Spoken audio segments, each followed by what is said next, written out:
वर्ध्यामध्ये उकाड्यामुळे नागरिक चांगलेच हैराण झालेले आहेत आणि वर्ध्याच्या तापमानाने उच्चांक गाठलाय 46.4 अंश सेल्सिअस इतक्या तापमानाची पातळी गाठण्यात आलेली आहे। एप्रिलच्या अखेर हा पारा 46 अंशांच्या पार गेलाय।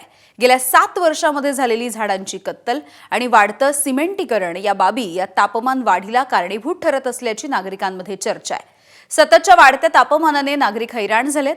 वर्ध्यामधून आढावा घेतलाय आमचे प्रतिनिधी एकनाथ चौधरी यांनी। वर्धा जिल्ह्यात तापमानाने आता उच्चांक गाठलेला आहे। वर्ध्याचं तापमान जे आहे ते 46.4 अंश सेल्सिअस इतकं नोंदलं गेलेलं आहे। वर्ध्याच्या तापमानामध्ये सतत होणारी वाढ हे कशामुळे होते याचं नेमकं कारण काय, अशा प्रकारच्या चर्चा आता नागरिकांमध्ये रंगलेल्या आहेत।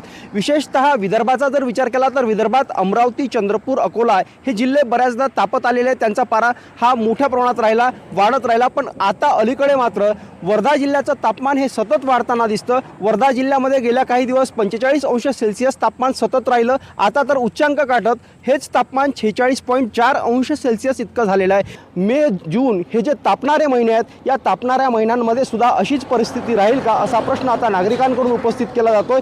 आणि असेच तापमान जर कायम राहिले तर नागरिकांना आणखी उन्हाच्या झळा ज्या आहेत त्या बसणार आहे। हा उन्हाचा फटका बसू नये यासाठी सुद्धा आता सावध राहणं अत्यंत आवश्यक आहे। एकनाथ चौधरी, एबीपी माझा, वर्धा।